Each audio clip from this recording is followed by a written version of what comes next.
বাংলাদেশের সঙ্গীত জগতে একসময় সম্ভাবনার প্রতীক ছিলেন যে তরুণ, তিনি এখন প্রায় নিয়মিতই খবরের শিরোনামে। নাম তার মইনুল এহসান নোবেল।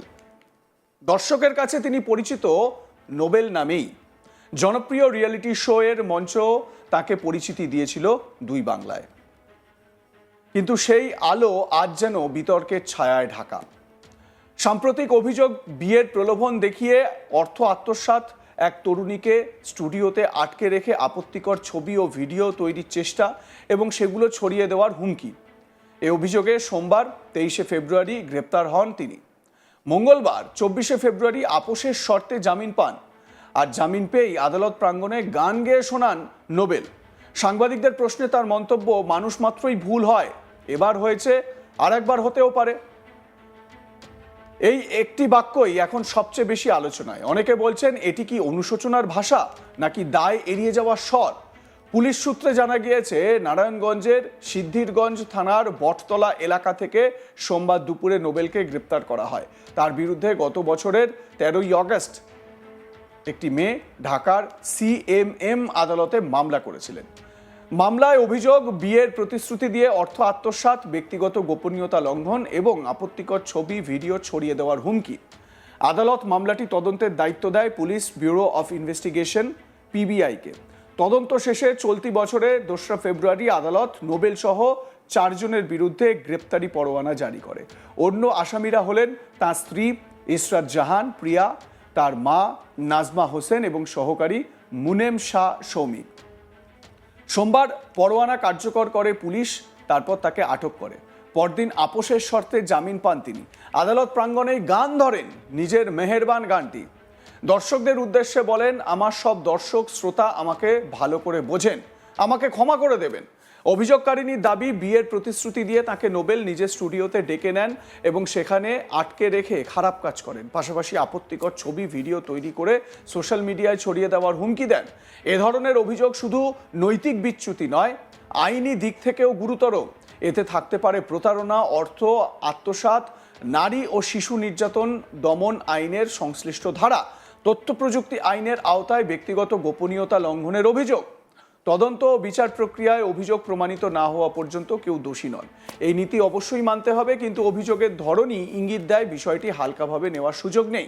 জামিনের পর সাংবাদিকরা যখন তাকে জিজ্ঞাসা করেন, এতবার গ্রেপ্তার হওয়ার পর তার অনুশোচনা কি, তখন নোবেল বলেন, মানুষ মাত্রই ভুল হয়, এবার হয়েছে আর একবারও হতে পারে। শুনুন নির্লজ্জ এই সঙ্গীত শিল্পীর বক্তব্য। মানুষ মাত্রই ভুল, আবার হয়েছে আবারও হইতে পারে।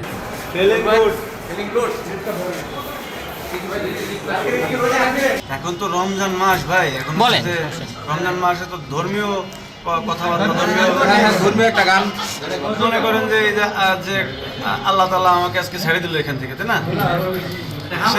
সেই খোদা তো অনেক মেহেরবান। আমার গান আছে এটা মেহেরবান। মানুষ মাত্রই ভুল, আবার হয়েছে আবারও হইতে পারে।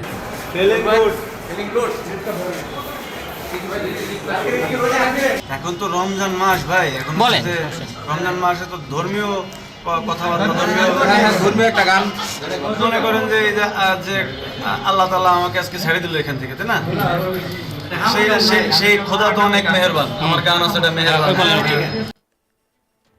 এই মন্তব্য সামাজিক মাধ্যমে ব্যাপক সমালোচনার জন্ম দিয়েছে। অনেকে বলছেন এটি অনুশোচনার ভাষা নয়, বরং ভুলকে স্বাভাবিক করার চেষ্টা।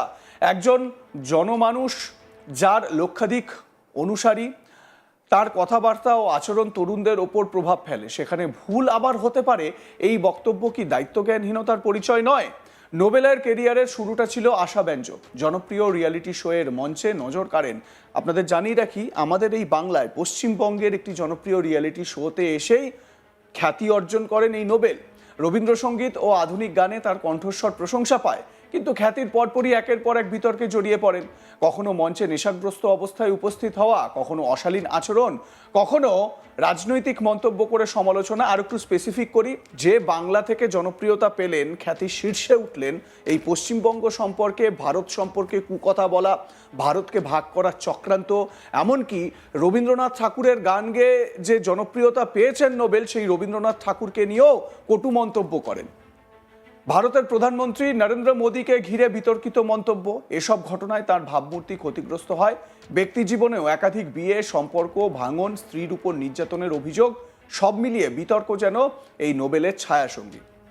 কিছুদিন আগেই এক তরুণীকে আটকে মারধরের অভিযোগে গ্রেপ্তার হয়েছিলেন তিনি। সেই রেশ কাটতে না কাটতেই আবারও একই ধরনের অভিযোগ। এখানে প্রশ্ন উঠছে, এটি কি বিচ্ছিন্ন ঘটনা, নাকি একটি প্যাটার্ন, নাকি সাইকোপ্যাথ হয়ে গিয়েছেন এই নোবেল? যদিও বারবার একই ধরনের অভিযোগ ওঠে, তবে তা সমাজের কাছে উদ্বেগের কারণ। একজন শিল্পীর ব্যক্তিগত জীবন পুরোপুরি ব্যক্তিগত, এই যুক্তি অনেকেই দেন, কিন্তু যখন অভিযোগে প্রতারণা, নির্যাতন বা হেনস্থার কথা আসে, তখন তা আর ব্যক্তিগত থাকে না। বাদী পক্ষের আইনজীবী সাজিদুল ইসলাম কি বলেছেন শোনাবো আপনাদের। আসামিকে অ্যারেস্ট করা হয়েছিল, আমাদের যে গ্রেফতারি পরোয়ানা ইস্যু করা হয়েছিল আসামির এগেইনস্টে 2/2/26 তারিখে আর কি ওয়ারেন্ট ইস্যু করা হয়েছিল আদালত থেকে। সেই ওয়ারেন্ট অনুযায়ী আসামিকে গতকালকে দুপুর 1:30 বাজে অ্যারেস্ট করা হয়। পরবর্তীতে আজকে তাকে কিছুক্ষণ আগে প্রোডাকশন করা হয় কোর্টের সামনে আনার পর। তো আসামি পক্ষের আইনজীবী তার জামিনের আবেদন করেন। আর আমরা বাদীপক্ষে আমরা চাচ্ছিলাম জামিনের বিরোধিতা করতে, বাট বাদীপক্ষের সাথে আর কি আমাদের নলেজের বাইরে বাদীপক্ষের সাথে আসামির একটা আপোষ মীমাংসার একটা কথা হয়েছে। তাদের মধ্যেই যেহেতু আপোষের কথা হয়েছে, আসামির সাথে এরকম কথা হয়েছে বাদিনীর বিয়ে হবে, এরকম একটা আসামি সম্ভবত বাদিনীকে বিয়ে করার আবার প্রতিশ্রুতি দিয়েছেন, বলেছেন যে যদি তাকে আপোষের শর্তে জামিন করানো হয় তাহলে বের হয়ে সে বিয়ের সমস্ত ব্যবস্থা করবে। এরকম প্রতিশ্রুতি দেওয়ার পর বাদিনী এখন আসামির সাথে আবারও বিয়ের আশায় আর কি মামলায় আর কি এখন আপোষ করতে যাচ্ছে। তো আমরা অ্যাকর্ডিং টু যেহেতু বাদিনী আপোষ করতে যাচ্ছে, সেখানে তো আমাদের আর কিছু বলার নেই। কোর্ট ম্যারেজ হয়েছে আসামির, কিন্তু ঈশা প্রিয়া তার যে ওয়াইফ। তো এটার আগেই বাদিনীর সাথে বিয়ের একটা কথা হয়েছিল। এটা হচ্ছে ইসলামিক শরিয়া অনুযায়ী বিয়ে হয়। আমরা জানি যে আমাদের বাংলাদেশের আইন অনুযায়ী বিয়ের একটা বয়স হচ্ছে 18 বছর মেয়েদের জন্য। তো এর নিচে কিন্তু বিয়ে করা সম্ভব, ঠিক আছে? তো এর নিচে বিয়ে করা সম্ভব। তো আমাদের যতটুকু আমি বাদিনীর কাছ থেকে জানতে পেরেছি, এই জিনিসটা আমি আগে অবগত ছিলাম না, আর পরবর্তীতে আসামির কাছ থেকে এবং বাদিনীর কাছ থেকে জানতে পেরেছি যে তাদের মধ্যে আগেই বিয়ে হয়েছিল। এঙ্গেজমেন্টের কথা আমি শুধু মামলার আগ পর্যন্ত জানতাম, আর পরবর্তীতে আজকে জানতে পারলাম তাদের মধ্যে বিয়ে হয়েছিল, হুজুর ডেকে বিয়ে করছে, তারা দুজনে বিয়ে করছিল। বাট এই জিনিসটা তারা ফ্ল্যাশ করে নেই, তারা এই জিনিসটা প্রকাশ করে নেই। আসামি নোবেলের পক্ষের আইনজীবী রানা শেখ কি বলেছেন এ বিষয়ে শুনুন। বাদীর সাথে আমাদের আপোষ হয়ে গেছে, আমরা আপোষের শর্তে জামিন চেয়েছি। বিজ্ঞ আদালত সন্তুষ্ট হয়ে আমাদের 1000 টাকা বন্ডে জামিন মঞ্জুর করেছে। আপোষটা এটা আমরা কোর্টকে বলছি কি ধরনের আপোষ, তো কোর্ট বলছে আপনারা বাদী এবং আসামি তারা কি ধরনের আপোষ করবে এটা তাদের ব্যাপার। তারা বসে এটা যে আপোষে করে সেই আপোষটাই আমরা কোর্টে দাখিল করব, আপোষনামাটা।